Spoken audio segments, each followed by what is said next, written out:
For those who do not know, a bard is an actor, an old-fashioned storyteller. For those who do not know, I am a brain-injured person. I am an actor. I am a bard. I am the audio bard. Honour me with a listen, subscribe and share.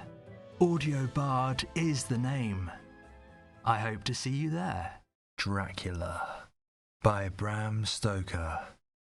Narrated by the audio bard, James Inkson Stevens. Chapter 1. Jonathan Harker's Journal. Kept in shorthand. 3rd of May. Bistritz. Left Munich at 8:35 p.m. on 1st of May, arriving at Vienna early next morning. Should have arrived at 6:46, but train was an hour late. Budapest seems a wonderful place, from the glimpse which I got of it from the train, and the little I could walk through the streets. I feared to go very far from the station, as we had arrived late and would start as near the correct time as possible. The impression I had was that we were leaving the west and entering the east, the most western of splendid bridges over the Danube, which is here of noble width and depth, took us among the traditions of Turkish rule. We left in pretty good time, and came after nightfall to Klausenburg. Here I stopped for the night at the Hotel Royal. I had for dinner, or rather supper, a chicken done up in some way with red pepper, which was very good, but thirsty. Mem, get recipe for Mina. I asked the waiter, and he said it was called paprika Hendel, and that, as it was a national dish, I should be able to get it anywhere along the Carpathians. I found my smattering of German very useful here. Indeed, I don't know how I should be able to get on without it.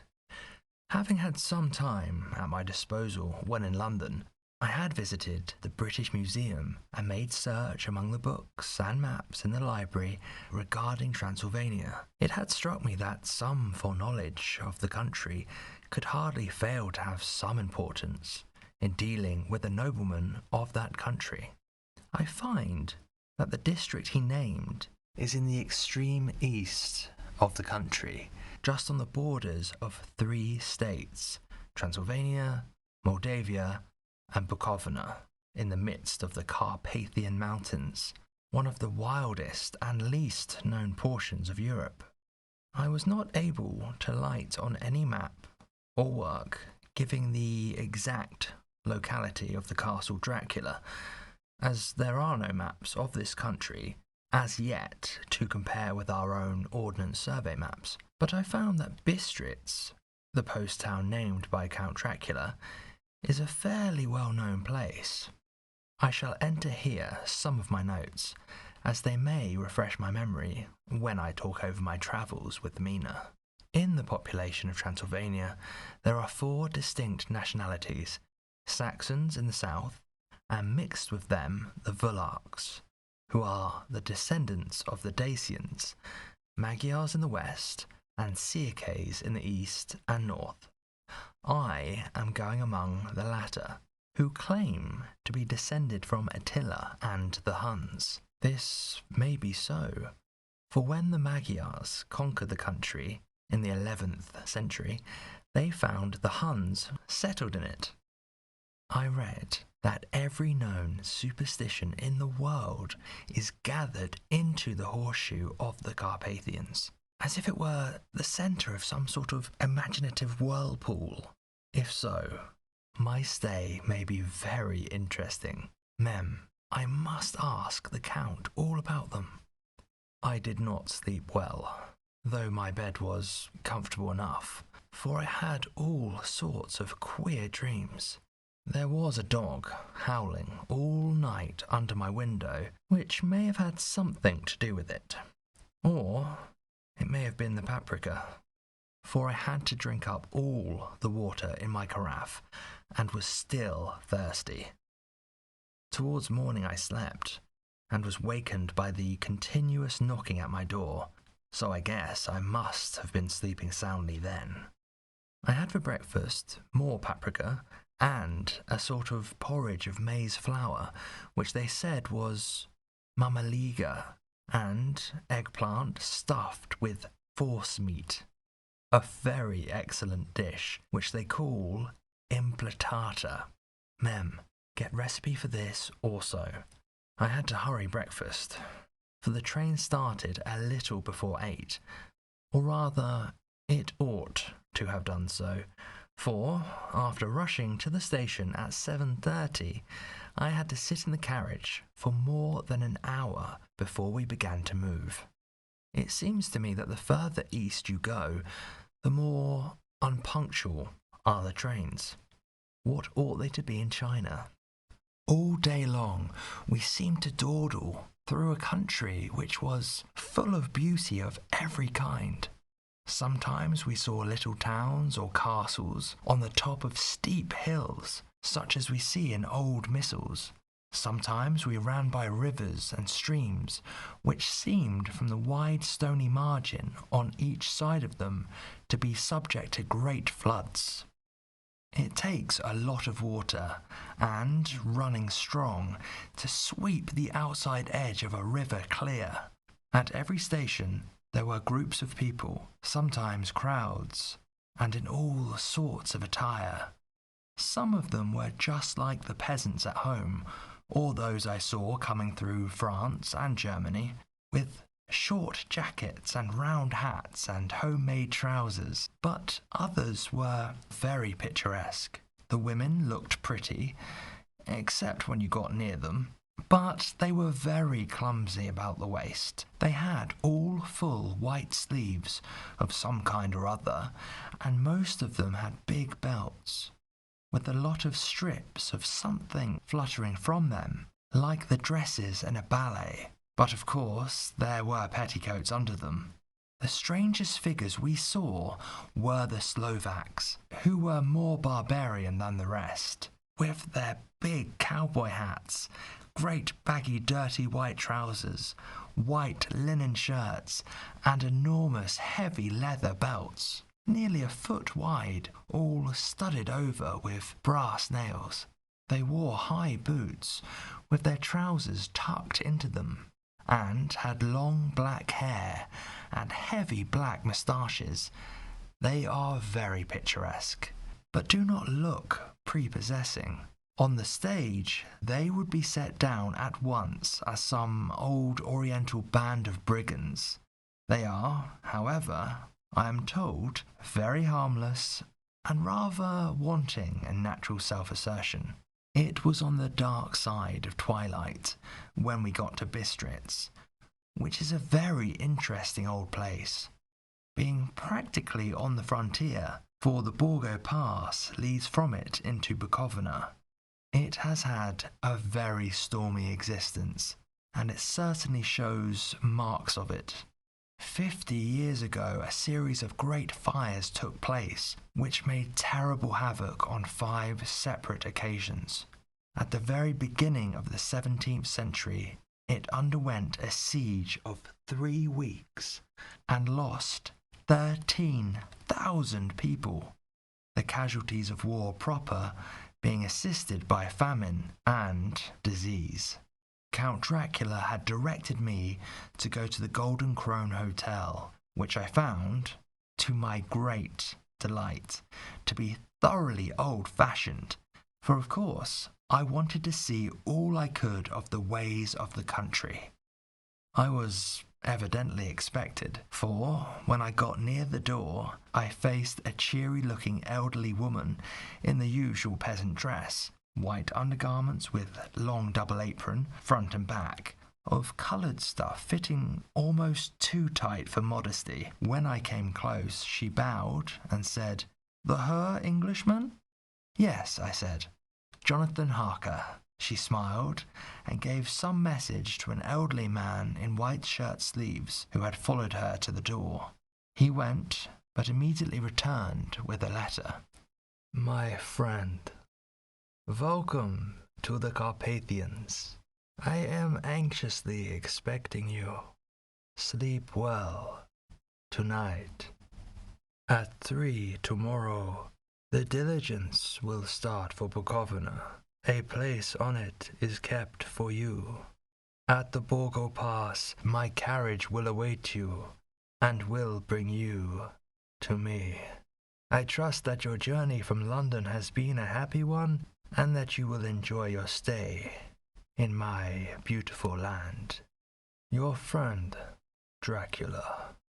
4th of May. I found that my landlord had got a letter from the Count directing him to secure the best place on the coach for me. But on making inquiries as to details, he seemed somewhat reticent and pretended that he could not understand my German. This could not be true, because up to then he had understood it perfectly. At least, he answered my questions exactly as if he did. He and his wife, the old lady who had received me, looked at each other in a frightened sort of way. He mumbled out that the money had been sent in a letter, and that was all he knew. When I asked him if he knew Count Dracula and could tell me anything of his castle, both he and his wife crossed themselves and, saying that they knew nothing at all, simply refused to speak further. It was so near the time of starting that I had no time to ask anyone else, for it was all very mysterious and not by any means comforting. Just before I was leaving, the old lady came up to my room and said, in a very hysterical way, "Must you go? Oh, young her, must you go?" She was in such an excited state that she seemed to have lost her grip of what German she knew, and mixed it all up with some other language which I did not know at all. I was just able to follow her by asking many questions. When I told her that I must go at once, and that I was engaged on important business, she asked again, "Do you know what day it is?" I answered that it was the 4th of May. She shook her head as she said again, "Oh yes, I know that. But do you know what day it is?" On my saying that I did not understand, she went on, "It is the eve of St. George's Day. Do you not know that tonight, when the clock strikes midnight, all the evil things in the world will have full sway? Do you know where you are going and what you are going to?"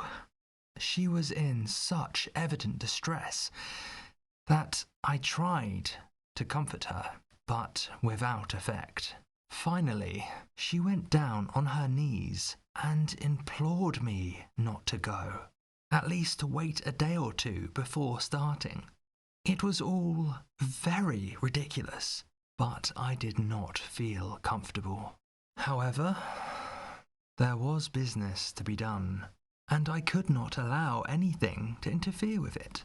I therefore tried to raise her up and said, as gravely as I could, that I thanked her, but my duty was imperative, and that I must go.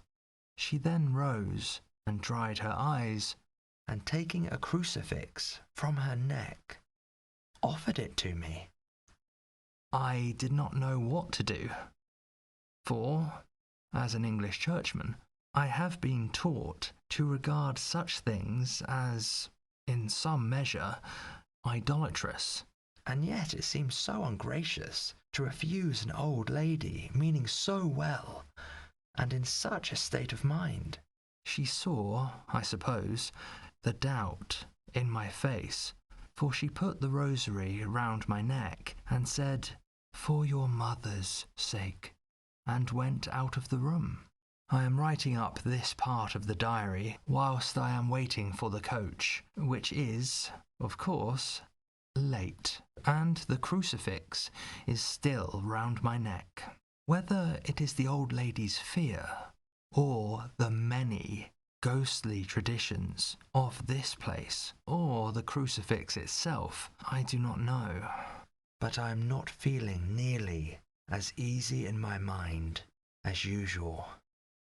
If this book should ever reach Mina before I do, let it bring my goodbye. Here comes the coach. 5th of May. The castle.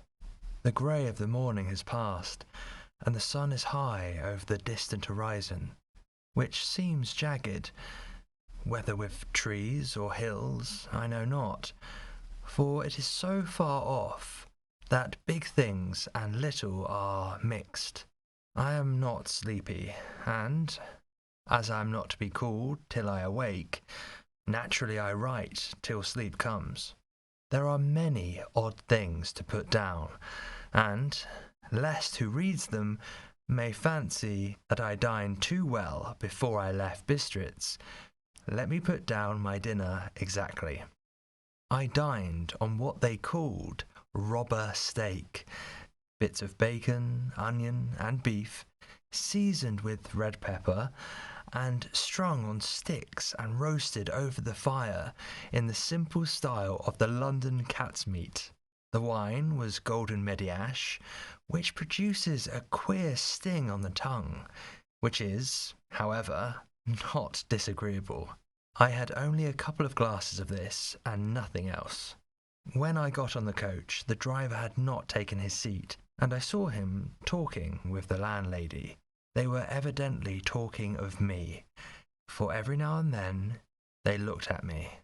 And some of the people who were sitting on the bench outside the door, which they call by a name meaning word-bearer, came and listened, and then looked at me, most of them pityingly. I could hear a lot of words, often repeated, queer words, for there were many nationalities in the crowd. So I quietly got my polyglot dictionary from my bag and looked them out.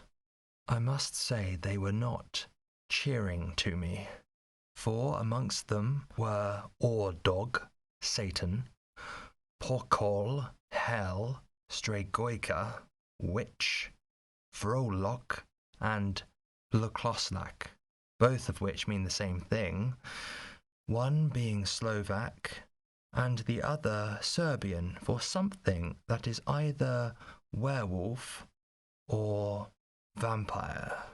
I must ask the Count about these superstitions. When we started, the crowd round the inn door, which had by this time swelled to a considerable size, all made the sign of the cross and pointed 2 fingers towards me. With some difficulty, I got a fellow passenger to tell me what they meant. He would not answer at first, but on learning that I was English, he explained that it was a charm or a guard against the evil eye. This was not very pleasant for me, just starting for an unknown place to meet an unknown man. But everyone seemed so kind-hearted and so sorrowful and so sympathetic that I could not but be touched. I shall never forget the last glimpse which I had of the inn-yard and its crowd of picturesque figures, all crossing themselves as they stood round the wide archway, with its background of rich foliage of oleander and orange trees in green tubs clustered in the centre of the yard. Then our driver, whose wide linen drawers covered the whole front of the box seat, Gotza, they call them, cracked his big whip over 4 small horses, which ran abreast, and we set off on our journey.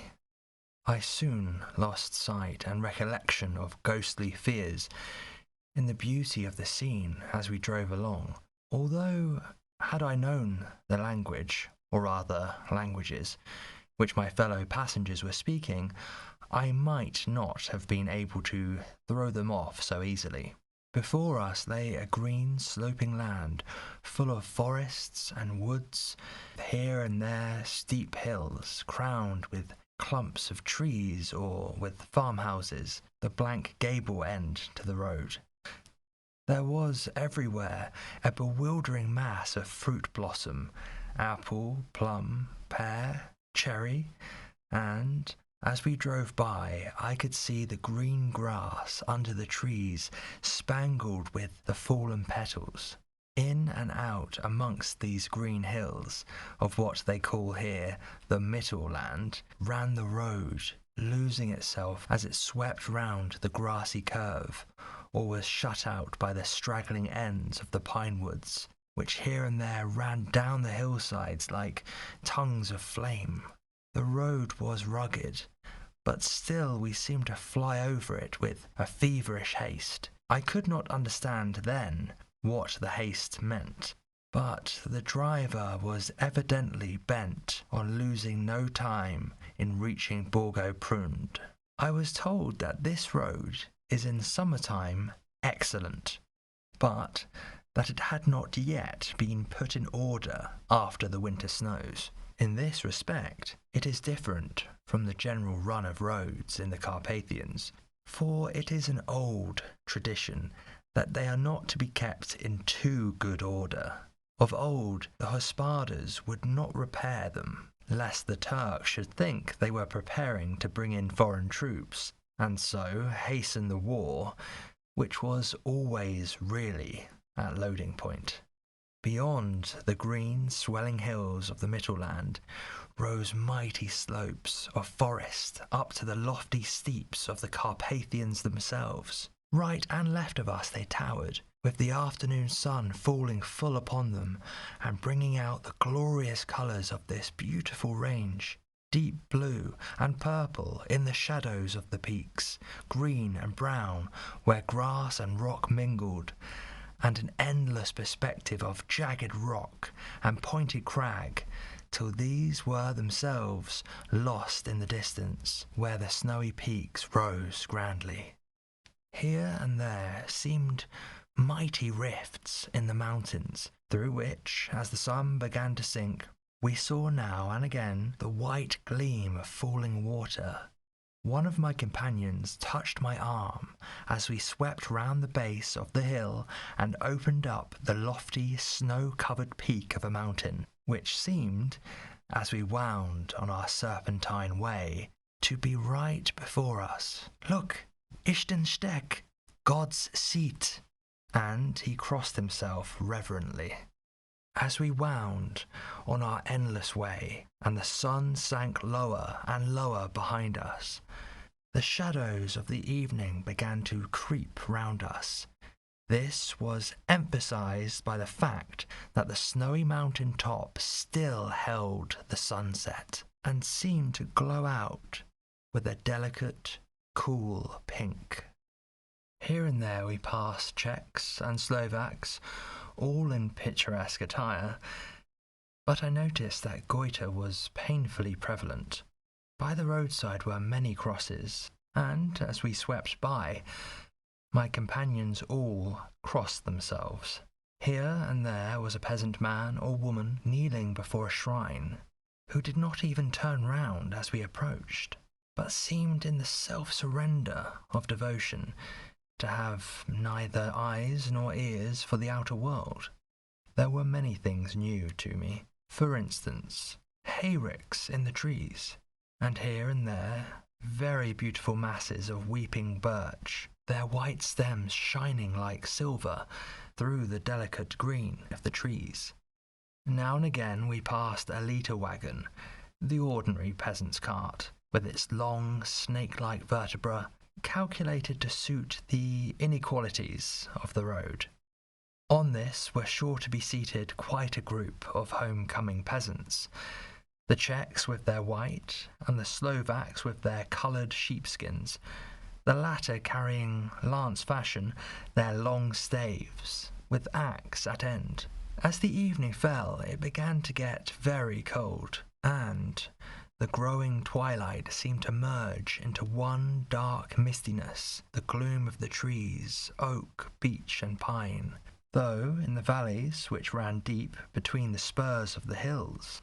As we ascended through the pass, the dark firs stood out here and there against the backdrop of late-lying snow. Sometimes, as the road was cut through the pine woods that seemed, in the darkness, to be closing down upon us, great masses of greyness, which here and there bestrewed the trees, produced a peculiarly weird and solemn effect, which carried on the thoughts and grim fancies engendered earlier in the evening, when the falling sunset threw into strange relief the ghost-like clouds which amongst the Carpathians seemed to wind ceaselessly through the valleys.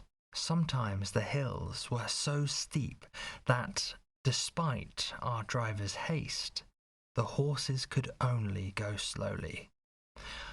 I wished to get down and walk up alongside them, as we do at home, but the driver would not hear of it. No, you must not walk here. The dogs are too fierce. And then he added, with what he evidently meant for grim pleasantry, for he looked round to catch the approving smile of the rest, and you may have enough of such matters before you go to sleep. The only stop he would make was a moment's pause to light his lamps.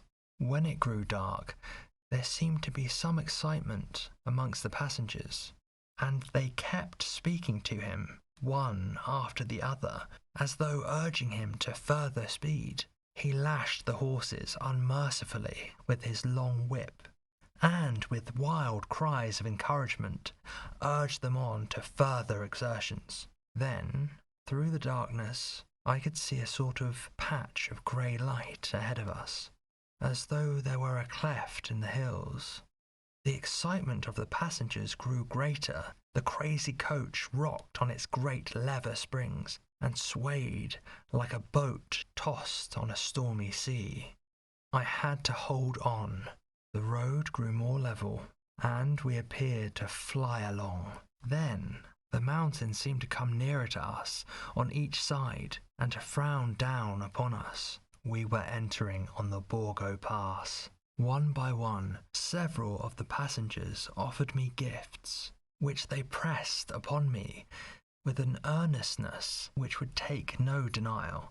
These were certainly of an odd and varied kind, but each was given in simple good faith, with a kindly word and a blessing, and that strange mixture of fear-meaning movements which I had seen outside the hotel at Bistritz, the sign of the cross and the guard against the evil eye.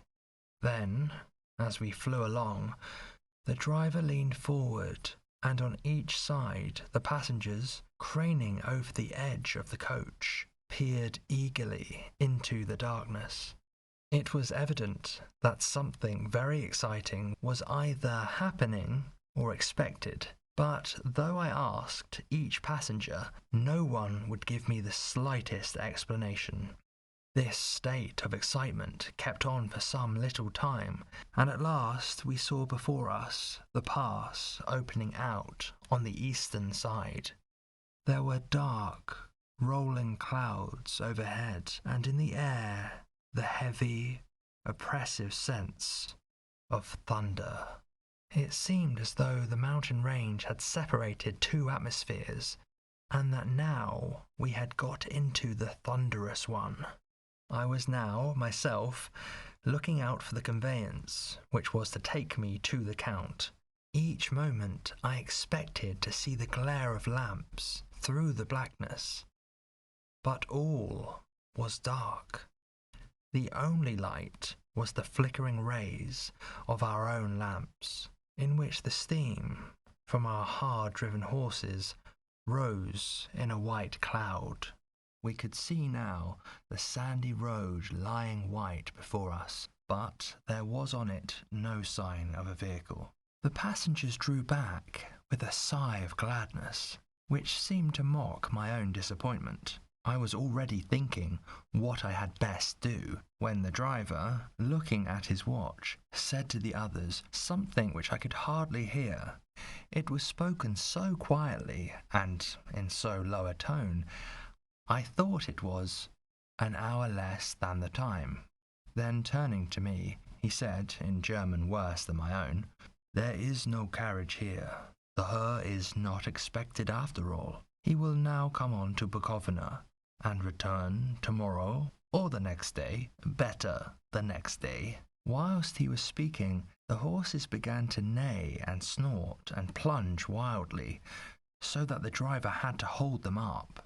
Then, amongst a chorus of screams from the peasants and a universal crossing of themselves, a caleche with 4 horses drove up behind us, overtook us, and drew up beside the coach. I could see from the flash of our lamps, as the rays fell on them, that the horses were coal black and splendid animals. They were driven by a tall man with a long brown beard and a great black hat, which seemed to hide his face from us. I could only see the gleam of a pair of very bright eyes as he turned to us. He said to the driver, "You are early tonight, my friend." The man stammered in reply. The English Herr was in a hurry, to which the stranger replied, "That is why, I suppose, you wished him to go on to Bukovina. You cannot deceive me, my friend. I know too much, and my horses are swift." As he spoke, he smiled, and the lamplight fell on a hard-looking mouth, very red lips, and sharp-looking teeth, as white as ivory. One of my companions whispered to another the line from Burger's Lenore, "Den die Toten reiten schnell," for the dead travel fast. The strange driver evidently heard the words, for he looked up with a gleaming smile. The passenger turned his face away, at the same time putting out his 2 fingers and crossing himself. "Give me the Herr's luggage," said the driver, and with exceeding alacrity my bags were handed out and put in the caleche. Then I descended from the side of the coach, as the caleche was close alongside, the driver helping me with a hand which caught my arm in a grip of steel. His strength must have been prodigious. Without a word, he shook his reins, the horses turned, and we swept into the darkness of the pass. As I looked back, I saw the steam from the horses of the coach by the light of the lamps, and projected against it the figures of my late companions crossing themselves. Then the driver cracked his whip and called to his horses, and off they swept on their way to Bukovina. As they sank into the darkness, I felt a strange chill, and a lonely feeling came over me, but a cloak was thrown over my shoulders, and a rug across my knees, and the driver said, in excellent German, "The night is chill, mein Herr, and my master, the Count, bade me take all care of you. There is a flask of Slivovice, the plum brandy of the country, underneath the seat, if you should require it." I did not take any, but it was a comfort to know it was there all the same. I felt a little strangely, and not a little frightened. I think, had there been any alternative, I should have taken it, instead of prosecuting that unknown night journey. The carriage went at a hard pace straight along. Then we made a complete turn, and went along another straight road. It seemed to me that we were simply going over and over the same ground again, and so I took note of some salient point, and found that this was so. I would have liked to have asked the driver what this all meant, but I really feared to do so, for I thought that, placed as I was, any protest would have had no effect in case there had been an intention to delay. By and by, however, as I was curious to know how time was passing, I struck a match, and by its flame looked at my watch. It was within a few minutes of midnight.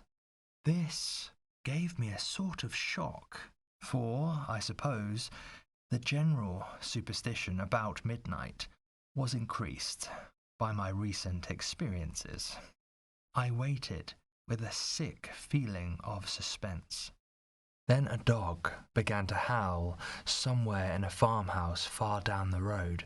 A long, agonized wailing, as if from fear. The sound was taken up by another dog, and then another, and another, till, borne on the wind, which now sighed softly through the pass, a wild howling began, which seemed to come from all over the country, as far as the imagination could grasp it, through the gloom of the night. At the first howl, the horses began to strain and rear, but the driver spoke to them soothingly, and they quieted down, but shivered and sweated as though after a runaway from sudden fright. Then, far off in the distance, from the mountains on each side of us, began a louder and a sharper howling, that of wolves, which affected both the horses and myself in the same way, for I was minded to jump from the caleche and run, whilst they reared again and plunged madly, so that the driver had to use all his great strength to keep them from bolting. In a few minutes, however, my own ears got accustomed to the sound, and the horses so far became quiet that the driver was able to descend and to stand before them. He petted and soothed them, and whispered something in their ears, as I have heard of horse tamers doing, and with extraordinary effect, for under his caress they became quite manageable again, though they still trembled. The driver again took his seat, and shaking his reins, started off at a great pace. This time, after going to the far side of the pass, he suddenly turned down a narrow roadway which ran sharply to the right. Soon we were hemmed in with trees, which in places arched right over the roadway, till we passed as through a tunnel, and again great frowning rocks guarded us boldly on either side.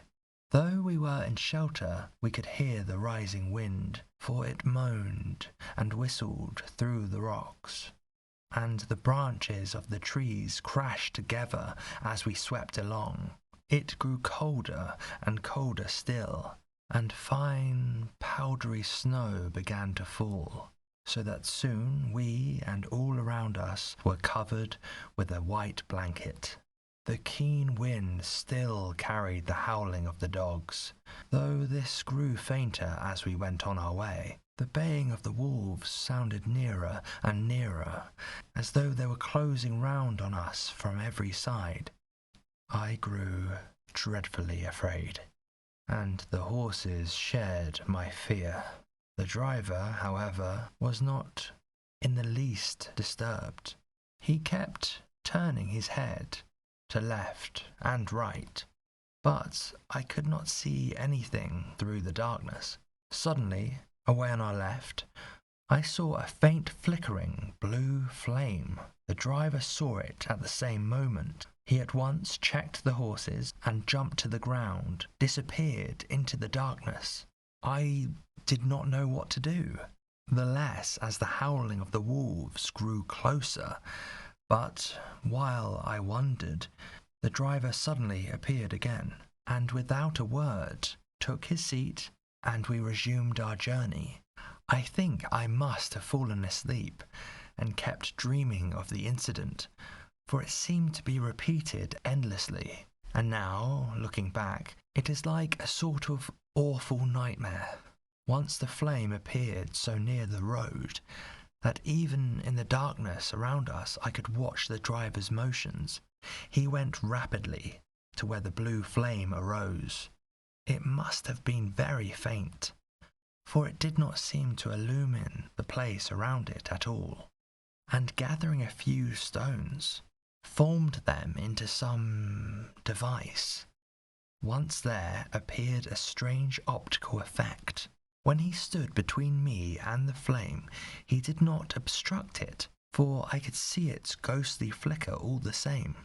This startled me, but as the effect was only momentary, I took it that my eyes deceived me, straining through the darkness.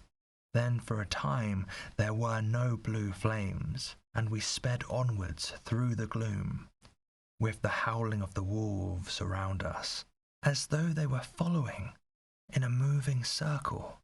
At last there came a time when the driver went further afield than he had yet gone, and during his absence the horses began to tremble worse than ever and to snort and scream with fright.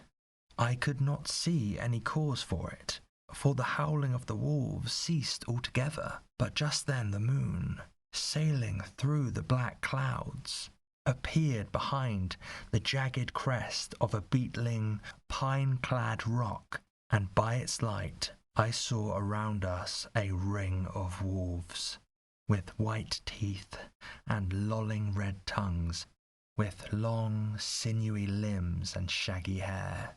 They were 100 times more terrible in the grim silence which held them than even when they howled. For myself, I felt a sort of paralysis of fear.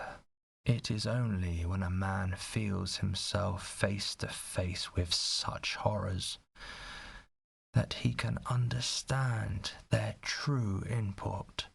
All at once the wolves began to howl as though the moonlight had had some peculiar effect on them. The horses jumped about and reared, and looked helplessly round, with eyes that rolled in a way painful to see. But the living ring of terror encompassed them on every side, and they had perforce to remain within it. I called to the coachman to come, for it seemed to me that our only chance was to try to break out through the ring and to aid his approach. I shouted and beat the side of the caleche, hoping by the noise to scare the wolves from that side, so as to give him a chance of reaching the trap. How he came there, I know not, but I heard his voice raised in a tone of imperious command, and looking towards the sound, saw him stand in the roadway.